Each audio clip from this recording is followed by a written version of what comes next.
Avant de commencer cette histoire, j'aimerais vous demander une toute petite faveur. Je fais de mon mieux pour atteindre les 1000 abonnés sur cette chaîne, et cet objectif compte énormément pour moi. Si vous aimez les histoires de famille, de trahison, de justice et de revanche, pensez à vous abonner. Un simple clic pour vous, mais une énorme motivation pour moi. Merci sincèrement pour votre soutien. Maintenant, laissez-moi vous raconter ce qui s'est passé. Quand j'ai supplié ma mère de me prêter 3 500 $ pour subir une opération urgente. Au genou, après avoir été renversée par un conducteur qui avait pris la fuite, elle m'a regardé droit dans les yeux, puis elle m'a simplement dit « Boité t'apprendra la responsabilité ». Mon père n'a même pas pris la peine de relever la tête de son café. Il s'est contenté de me rappeler qu'il venait de s'offrir un tout nouveau bateau de plaisance. 60 000 $. Ma sœur, l'enfant préféré de la famille, était installée confortablement sur le canapé. Elle m'a adressé un petit sourire avant de prononcer les mots les plus froids que j'ai jamais entendus. « Tu vas t'en sortir, Sophia. Tu t'en sors toujours. » J'étais là, incapable de marcher correctement, incapable même de supporter la douleur sans serrer les dents, et ma propre famille refusait de m'aider. Pourtant, quelques minutes plus tard, mon petit frère Léo a franchi la porte. Il était couvert de graisse, épuisé après une journée entière, passé dans le garage où il travaillait. Il a regardé mon visage, puis mes béquilles, puis nos parents. Il n'a posé aucune question. Inutile. Il a sorti une enveloppe de sa poche et l'a déposée devant moi à l'intérieur. Il y avait 500 $. Il venait de vendre tous ses outils de mécanicien, tout ce qu'il possédait. Il m'a regardé et a murmuré « C'est tout ce que j'ai, mais on trouvera le reste. » Léo ignorait encore que son sacrifice allait déclencher une suite d'événements qui allaient bouleverser notre famille entière. Parce que ce que mes parents ne savaient pas, c'est que je n'allais pas accepter leur décision en silence. Je n'allais pas rester assise à attendre de devenir handicapée. Et surtout, j'allais vendre la seule chose qu'ils n'auraient jamais imaginé que je puisse toucher. Une décision qui allait complètement détruire leur vie confortable. Je m'appelle Sophia Williams, j'avais 36 ans. Et jusqu'à ce jour-là, j'avais toujours été indépendante. Je travaillais, je payais mes factures, je vivais seule. Je n'avais jamais demandé un seul centime à mes parents. Même lorsque les choses étaient difficiles, je trouvais toujours une solution. C'était d'ailleurs exactement ce que mes parents me reprochaient parfois. Ils savaient que j'étais capable de me débrouiller. Alors, ils avaient fini par considérer que je n'avais jamais besoin d'eux. Mais ce mardi-là, tout a changé. Je rentrais chez moi à vélo. Lorsqu'un conducteur distrait m'a percuté à une intersection. Je me souviens encore du bruit du freinage, du choc puis du bitume contre mon corps. Quand j'ai rouvert les yeux, j'étais allongée sur l'asphalte, incapable de bouger correctement ma jambe. À l'hôpital, les médecins ont rapidement compris que la situation était sérieuse. Mon genou avait subi une grave lésion ligamentaire. Mon ménisque était déchiré. Et selon le chirurgien, chaque jour perdu augmentait le risque de complications permanentes. Il m'a expliqué que je devais subir une intervention rapidement. Le coût de l'opération s'élevait à environ 3 100 $. Sans cette opération, je risquais de développer des problèmes articulaires permanents. Je pouvais même garder une démarche douloureuse et irrégulière pour le reste de ma vie. Le problème, c'était que mes économies venaient d'être englouties par plusieurs dépenses imprévues. Je n'avais pas 3 500 $ disponibles. Alors, pour la première fois de ma vie adulte, j'ai décidé de demander de l'aide à mes parents. Je savais que ce serait difficile. J'avais horreur de dépendre de quelqu'un. Mais je pensais qu'une famille était justement là pour ça. J'ai donc pris mes béquilles et je suis allée chez eux. J'ai trouvé ma mère dans le salon. Mon père était assis dans son fauteuil avec une tasse de café. Ma sœur était également là. J'ai expliqué la situation. Je leur ai montré les documents de l'hôpital. Je leur ai expliqué le montant nécessaire.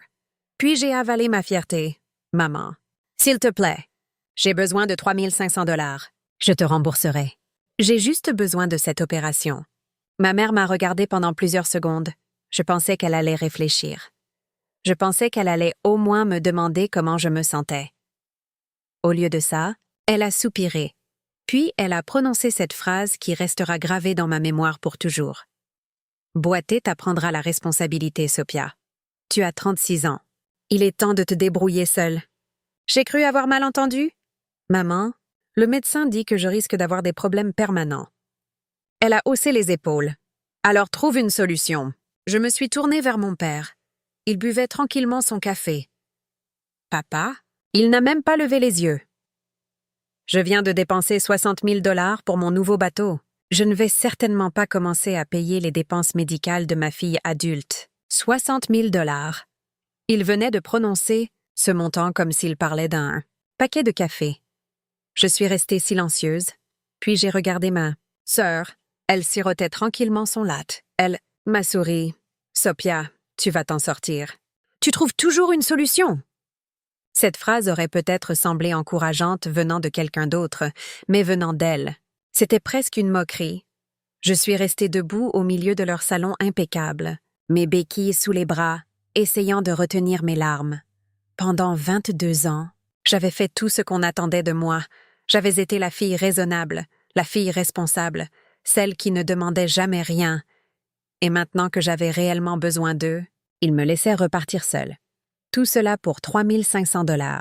Une somme minuscule comparée à l'argent qu'ils dépensaient pour leurs loisirs. J'ai commencé à rassembler mes affaires. Je voulais simplement partir.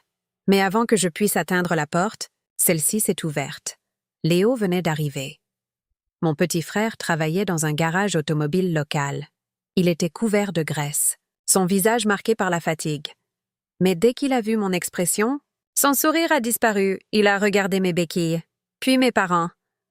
Qu'est-ce qui se passe? Personne n'a répondu. Alors je lui ai expliqué, je lui ai parlé de l'accident du diagnostic DE, l'opération, des 3 500 $ et du refus de nos parents. Léo est resté silencieux. Je pouvais voir sa mâchoire se contracter. Il a regardé notre mère, puis notre père. Mon père a simplement haussé les épaules, comme si toute cette situation ne le concernait pas. Léo n'a rien dit. Il a simplement glissé la main dans la poche de sa veste. Il en a sorti une enveloppe, puis il me l'a tendue. Tiens, j'ai hésité. Qu'est-ce que c'est? 500 $. J'ai ouvert l'enveloppe. Il y avait bien 5 billets de 100 $. Je l'ai regardé, complètement bouleversé. Léo.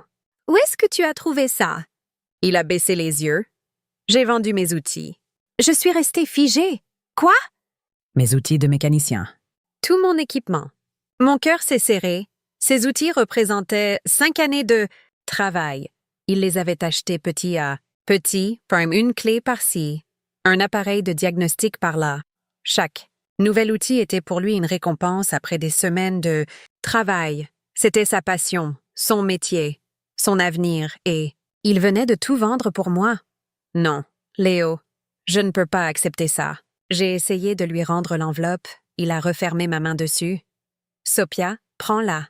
Mais tu as besoin de ces outils. Il a souri tristement. Je pourrais en racheter plus tard. Toi, tu ne peux pas attendre.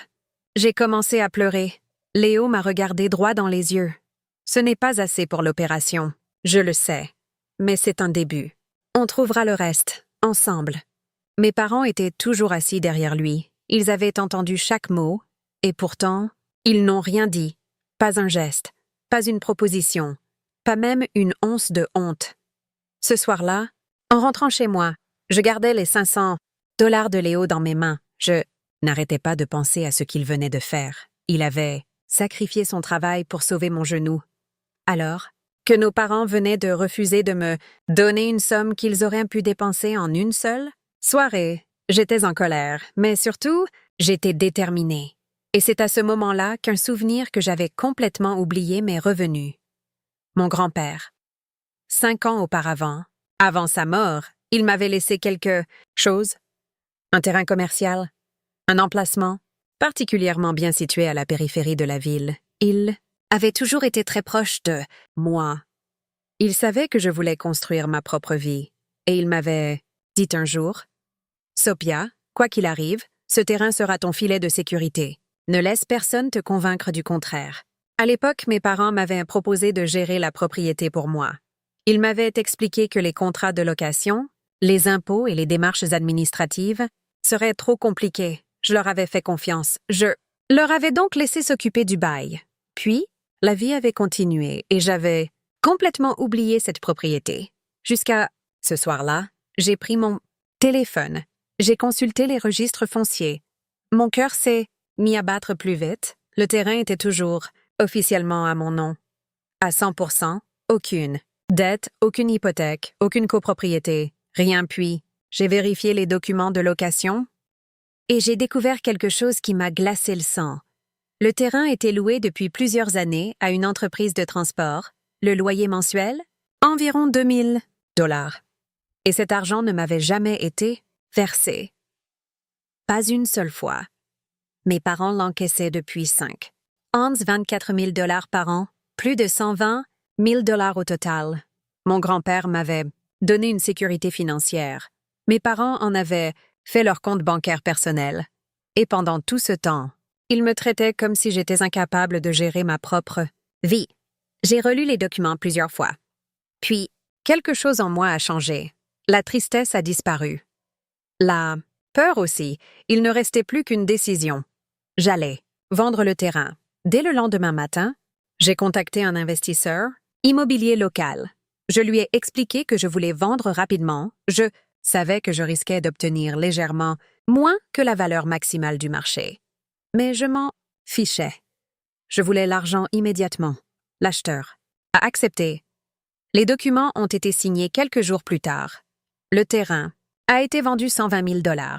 J'ai fait transférer chaque dollar sur un nouveau compte bancaire privé, un compte dont mes parents ignoraient totalement l'existence. Pour la première fois de ma vie, je contrôlais réellement mon avenir. Le lendemain matin, j'ai appelé l'hôpital. J'ai programmé mon opération et j'ai payé les 3 500 $ en totalité.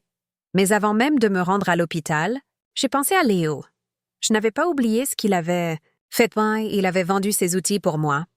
Alors je lui ai acheté quelque chose qu'il n'oublierait jamais. Une nouvelle boîte à outils, professionnelle, du matériel de diagnostic moderne, des outils électriques. Tout ce dont il avait besoin pour reprendre son travail. La facture dépassait 8 000 $. J'ai fait livrer l'ensemble directement au garage. Quelques heures plus tard, mon téléphone a sonné, c'était Léo. Sa voix tremblait. « Sophia, qu'est-ce que tu as fait? » J'ai souri. « Tu m'as soutenu quand personne d'autre ne voulait le faire? Considère ça comme un investissement dans notre vraie famille. » Il a pleuré. Et moi aussi. L'opération s'est parfaitement déroulée. Le chirurgien a réparé mon ménisque et reconstruit les ligaments. Endommagé, il n'y a eu aucune complication. Les semaines suivantes ont été difficiles. La rééducation demandait du temps, de la patience, des exercices douloureux. Mais chaque jour, je progressais. Je me concentrais sur une seule chose, remarcher normalement. 3 semaines plus tard, mon physiothérapeute m'a annoncé une excellente nouvelle. Je pouvais recommencer à marcher sans assistance. Pour la première fois depuis l'accident, je me suis regardée dans le miroir sans voir une femme brisée. Je voyais quelqu'un qui avait survécu, quelqu'un qui avait repris le contrôle. Pendant toute ma convalescence, mon téléphone était resté silencieux. Mes parents ne m'avaient pas appelé, pas une seule fois. Ma sœur non plus. Personne ne m'avait demandé si l'opération s'était bien passée. Personne ne m'avait demandé si je pouvais marcher. Ils étaient probablement convaincus que j'étais encore chez moi, incapable de bouger, humiliée et vaincue. Ils ne savaient pas que mon silence n'était pas une faiblesse. C'était le calme avant la tempête. Quelques semaines plus tard, le moment est arrivé. Mon physiothérapeute m'a donné l'autorisation de marcher normalement. Je me suis habillée élégamment. J'ai mis une belle paire de talons. Puis je suis montée dans ma voiture avec Léo. Nous sommes dirigés vers la maison de mes parents. C'était dimanche soir, le soir de leur traditionnel dîner. Familial, cette semaine-là, ils célébrèrent également le mariage prochain de ma sœur. Un mariage qui devait coûter près de 40 000 $. Quand Léo et moi avons franchi la porte, les conversations se sont arrêtées. Tous les regards se sont tournés vers moi. Ma mère a ouvert de grands yeux. Elle a regardé mes jambes, puis mes chaussures. puis mon visage. Sophia. Elle n'arrivait pas à croire ce qu'elle voyait. Comment marches-tu comme ça? Je me suis avancée jusqu'à la table, sans béquille, sans attelle, sans boiter. Je me suis assise calmement. J'ai payé mon opération moi-même. Mon père a reniflé. J'espère au moins que tu ne t'es pas endetté. Comme ta mère te l'a dit, la responsabilité est importante. J'ai souri. Je savais exactement ce qui allait arriver. Mon père a poursuivi. D'ailleurs, nous devons te parler d'un problème. Le paiement mensuel du terrain n'est pas arrivé cette semaine. Il faut régler ça rapidement. Nous comptons sur cet argent pour couvrir certaines dépenses. J'ai pris mon verre, j'ai bu une gorgée, puis je l'ai regardé. Il n'y aura plus de paiement. Il a froncé les sourcils. Pourquoi? J'ai vendu le terrain. Le silence a été immédiat. La fourchette de ma mère est restée suspendue dans les airs. Mon père m'a fixé. Tu as fait quoi? J'ai vendu le terrain. Son visage s'est décomposé. Tu n'avais pas le droit. Je l'ai regardé calmement. C'était mon terrain. Il s'est levé brutalement. Nous utilisions cette propriété. Je sais. Nous avions besoin de ce terrain comme garantie. Je n'ai rien répondu. Il a commencé à perdre son calme. La banque finalise notre financement cette semaine. Le bateau devait être financé avec cette garantie. Et ta sœur doit encore payer 15 000 $ pour sa salle de mariage? Ma sœur s'est mise à pleurer. Elle me regardait comme si j'avais détruit sa vie. Comment as-tu pu faire ça? Tu es égoïste? C'était notre propriété familiale? J'ai secoué la tête. Non, ce n'était pas notre propriété familiale. Je me suis tournée vers elle. C'était la propriété que grand-père m'avait personnellement léguée. Personne ne parlait plus. J'ai continué. Pendant 5 ans, vous avez encaissé environ 2 000 $ par mois grâce à ce terrain. Vous avez pris plus de 120 000 $ qui m'appartenaient. Ma mère est devenue pâle. Sophia, vous aviez assez d'argent pour acheter un bateau à 60 000 $. Vous aviez assez d'argent pour préparer un mariage à 40 000 $. Vous aviez assez d'argent pour vivre dans le luxe. Je me suis arrêtée, puis j'ai ajouté « Mais lorsque j'avais besoin de 3 500 $ pour éviter une possible invalidité permanente, vous avez refusé de m'aider. » Mon père essayait de parler, je l'ai interrompu. Vous m'avez dit de prendre mes responsabilités. Ma mère s'est levée. Son arrogance avait complètement disparu. Elle s'est approchée de moi. Sophia, s'il te plaît, tu dois pouvoir annuler la vente. Parle à l'acheteur. Récupère l'argent. Je la regardais. Pour la première fois de ma vie, je voyais la peur dans ses yeux. Pourquoi? Elle a commencé à trembler. Parce que la banque va saisir le bateau si nous ne remboursons pas le prêt. Nos comptes pourraient être bloqués. Et ta sœur, son mariage? J'ai pris ma veste, puis je me suis levée. Je lui ai adressé exactement le même regard froid qu'elle m'avait donné quelques semaines auparavant. Maman, la ruine financière vous apprendra la responsabilité. Elle a cessé de respirer pendant 1 seconde. Débrouillez-vous. Je me suis retournée. Léo m'attendait près de la porte. Nous sommes sortis ensemble. Et alors que je franchissais le seuil de cette maison, j'ai ressenti quelque chose que je n'avais jamais ressenti auparavant. De la liberté. Dans les mois qui ont suivi, tout s'est écroulé pour mes parents. Sans le terrain comme garantie, la banque a refusé de maintenir leur financement. Le bateau qu'ils venaient d'acheter a été saisi. Le mariage luxueux de ma sœur a dû être annulé. Elle a finalement organisé une petite cérémonie à la mairie. Pour la première fois, ma famille a dû vivre avec les conséquences de ses propres décisions. Et pendant qu'ils perdaient leur train de vie, Léo et moi avons commencé quelque chose de nouveau. Nous avons utilisé une partie d'eux. L'argent restant pour ouvrir notre propre garage automobile. Un véritable garage indépendant. Léo avait enfin les outils qu'il méritait. Il travaillait chaque jour avec une énergie incroyable. Les clients ont commencé à arriver, puis à revenir. Notre petite entreprise s'est développée, et chaque fois que je voyais Léo travailler avec son nouvel équipement, je repensais à cette enveloppe de 500 $. 500 $, c'est tout ce qu'il avait. Mais il me les avait donnés sans hésiter.